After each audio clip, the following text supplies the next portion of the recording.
बुद्ध चरितम प्रथम सर्ग के 56वें पद्य से आरंभ कर रहे हैं। बुद्ध चरितम UGC नेट विषय कोड 25 संस्कृत तथा BA MA संस्कृत के पाठ्यक्रमों में निर्धारित है। एतच्च तद्येन निपर्षयस्ते धर्मेण सूक्ष्मेण धनानि अवाप्य नित्यं त्यजन्तो विधिवत् बभूवस्तपोभिराढ्यर्विवैर्दरिद्राः। प्रस्तुत पद में कवि अश्वघोष ने यह वर्णित किया है कि एतत् च तत्, यह वह विधि है येन जिससे तेन निपर्षयः वे राजऋषि लोग सूक्ष्मेण धर्मेण सूक्ष्म धर्म से कठिन धर्म से धनानि अवाप्य धन आदि संपदा को एकत्र करके प्राप्त करके नित्यम नित्य ही विधिवत विधिपूर्वक यथा विधि त्यजन्तः धन को त्यागते हुए अर्थात धन का दान करते हुए तपोभि तपस्याओं से आढ्याः तपस्याओं से धनी परंतु विभवाई संपदा से धन संपत्ति से दरिद्राः बभूवु निर्धन हो गए। प्रयोजनं यत्तु ममोपायाने तन्मे शृणु प्रीतिमुपेहि च त्वं दिव्या मयादित्यपदे श्रुता वाग्बधाय जातस्तनयस्तवेति।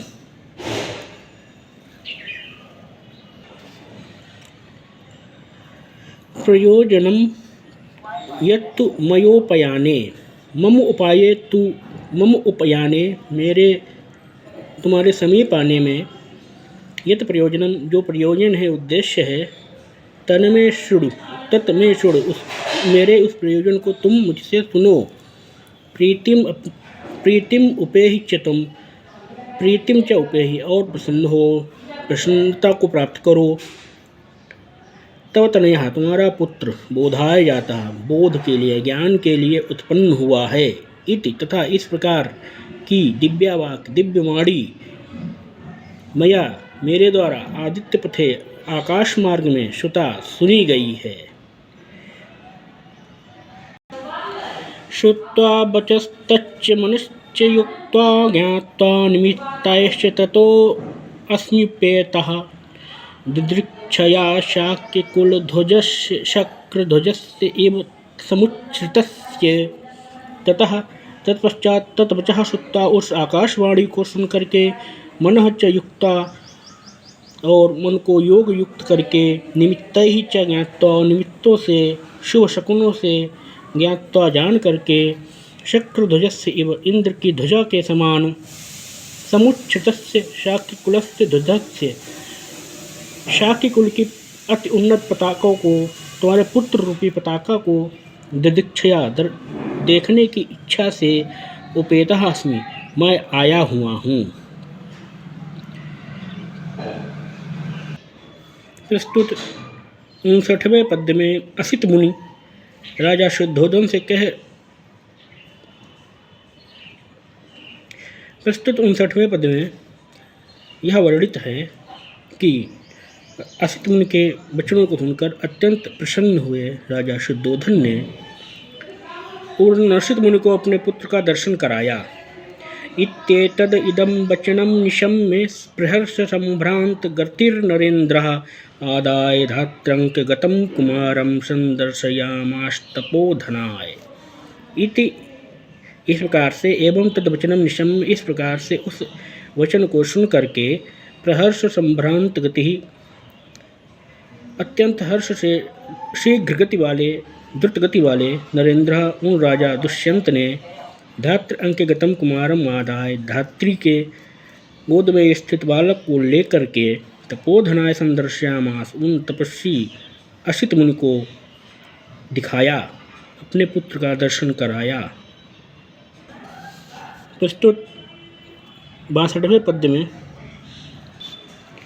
प्रस्तुत पद्य में वर्णित है कि मुनि असित ने उस बालक को अत्यंत आश्चर्यचकित होकर के देखा।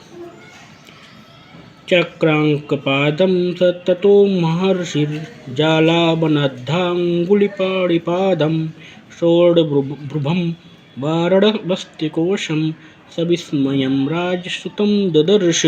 ततः तत्पश्चात सह महर्षि उन महर्षि असित ने चक्रांकपादम चक्रों से चिन्हित पैरों वाले, जालाबन अद्ध अंगुलिपाणिपादम जाल से युक्त अर्थात जाल की आकृति से युक्त हाथ और पैरों की उंगलियों वाले, षोडभ्रुभम उड़ायुक्त भौहों वाले, वाराणवस्तिकोशम हाथी के समान अंडकोश वाले, राजसुतम स विस्मयम ददर्श उस राजपुत्र को अत्यंत आश्चर्यचकित होकर के देखा।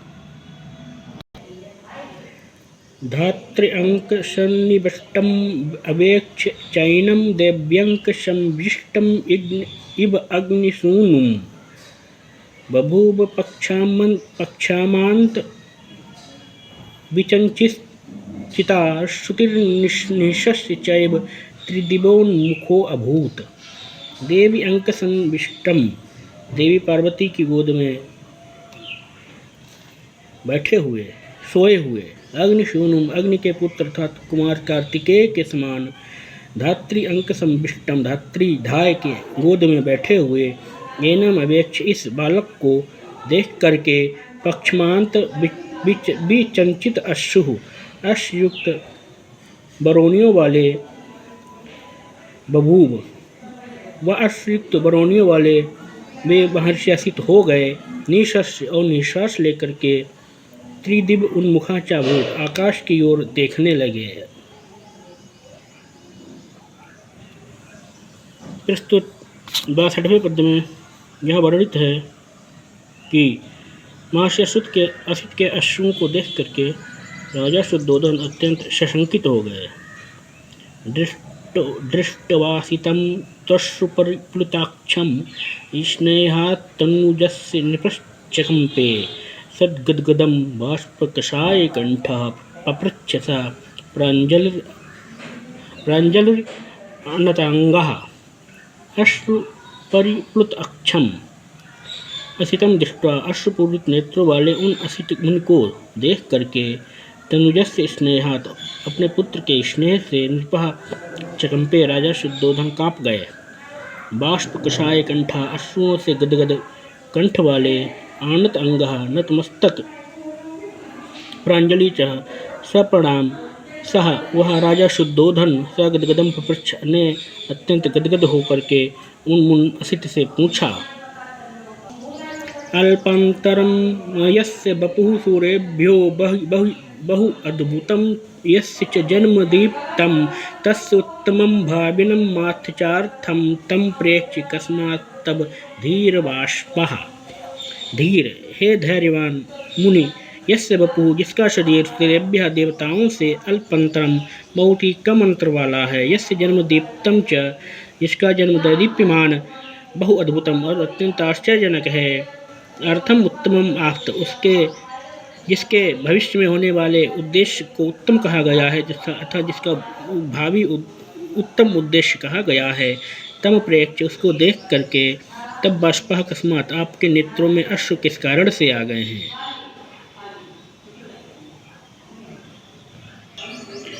अपि स्थिर आयुर्भगवन् कुमारः कश्चिन्न शोकाय मम प्रसूतः लब्धः कथं चित सलिल अंजलिर्मे न खलु इमं पातुम उपैति कालः।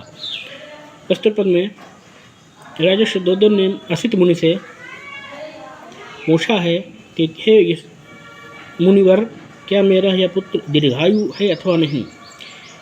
हे भगवान असित अपि कुमारः स्थिरायु कंचित क्या मेरा यह पुत्र दीर्घायु है। मम शोकाय न प्रसूतः अयम कहीं यह मेरे शोक को उत्पन्न करने के लिए तो नहीं जन्मा है।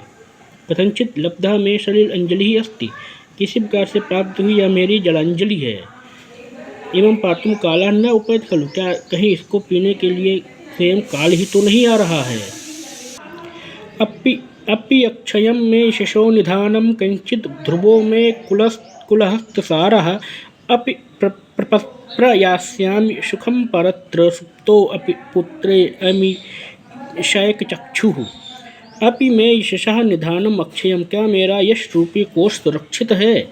कश्चित ध्रुवः में कुलहस्तसारः, क्या कश्चित ध्रुवः में कुलहस्तसारः, क्या मेरे पूर्वजों के राज्य रूपी यह सारभूत मेरा शासन, मेरा राज्य चिरस्थायी है? अपिस्तः अपि पुत्रे अनिमिषयक चक्षुः, सोने पर भी अपने पुत्र के प्रति खुली आंखें रखने वाला। परत्र सुखम प्राप्स्यामि, क्या मैं सुख प्राप्त करूँगा? कच्चिन्न में जातम फुल्लमेव कुलप्रवालं परिशोषभागि क्षिप्रं विभो ब्रूहि न मे अस्ति शान्तिः स्नेहं सुते बेस्हि बान्धवानाम्। कच्चित् मे जातं कुलप्रवालम् अफुल्लमेव परिशोषभागिन। हे महर्षि, आप शीघ्र ही बताएं कि क्या मेरा यह नवजात वंश का अंकुर स्वरूप मेरा पुत्र खिले अर्थात विकसित हुए बिना ही कहीं सूख तो नहीं जाएगा? अर्थात कहीं मेरा यह पुत्र मुझसे वियुक्त तो नहीं हो जाएगा? क्षिप्रम ब्रूहि, हे महर्षि आप यथाशीघ्र कहिए। मैं शांति न अस्ति, मुझको शांति नहीं है ही, क्योंकि बांधवा नाम सुते स्नेहम बेस्य, क्योंकि अपने पुत्र के प्रति बंधुओं के स्नेह को तो आप जानते ही हैं। इत्यागता वेगमनिष्टबुद्ध्या बुद्ध्वा नरेन्द्रं स मुनिर्बभाषे, मा भून्मतिस्ते नृप काचिदन्या निसंशयं तद्बचोमि अस्मि।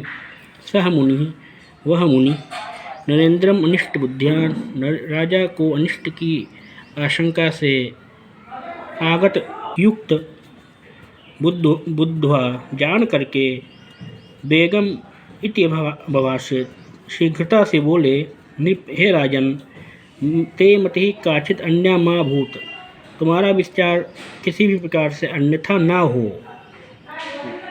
यत अबोचम अस्मि, मैंने जो कुछ भी कहा है, तत् निसंशयम, वह निसंदेह है, सुनिश्चित है।